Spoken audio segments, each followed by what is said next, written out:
আমি আজকে বানাবো মুরগির মাংস দিয়ে পাতলা ঝোল। তো সেটার জন্য আমি মাংসটা ধুয়ে নিয়েছি।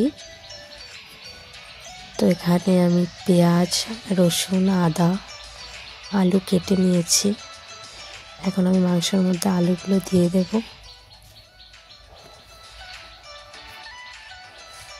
পেঁয়াজগুলো দিয়ে দেব,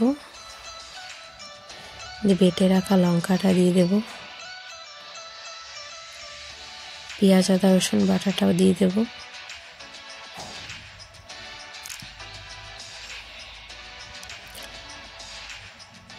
জিরে বাটাটা দিয়ে দেব, লবণ দেব 1 চামচ, হলুদ দেব 1 চামচ, কাঁচা সর্ষের তেল দিয়ে দেব,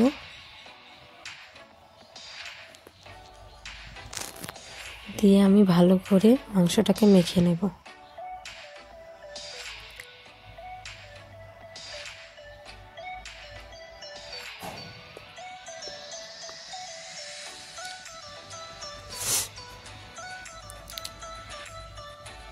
মাখা হয়ে গেছে, আমি মেখে রেখে দিয়েছি, দেখতেই পাচ্ছ।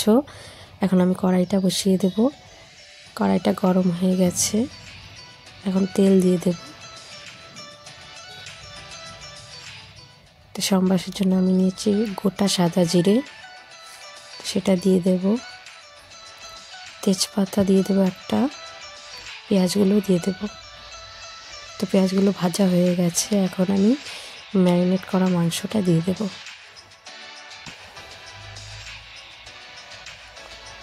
মাংসটা দিয়ে হালকা নেড়ে একটু চিনি দিয়ে দেব। চিনিটা দিয়ে একটু মিশিয়ে ঢাকা দিয়ে দেব। ঢাকা দিয়ে আমি 10 মিনিটের মতো রেখে দেব। তারপর 10 মিনিট পরে ঢাকাটা খুলে দেব।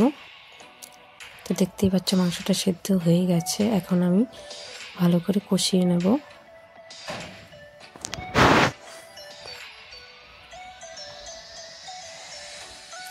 কষানোটা আমার হয়ে গেছে, এখন আমি জল দিয়ে দেব।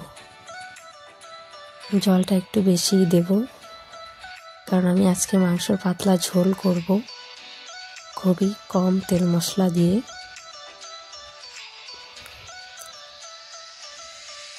জলটা ফুটে গেছে, এখন আমি গরম মশলা গুঁড়ো দিয়ে দেব, দিয়ে একটু নেড়ে দেব। নেড়ে চেড়ে 1-2 মিনিট জাল করে নামিয়ে নেব। তো আমার মাংসটা হয়ে গেছে। তোমাদের যদি এই রেসিপিটা ভালো লাগে তাহলে অবশ্যই লাইক, কমেন্ট, শেয়ার করো। আর চ্যানেলটা সাবস্ক্রাইব না করলে তাড়াতাড়ি সাবস্ক্রাইব করে দিও। দেখা হবে পরবর্তী ভিডিও।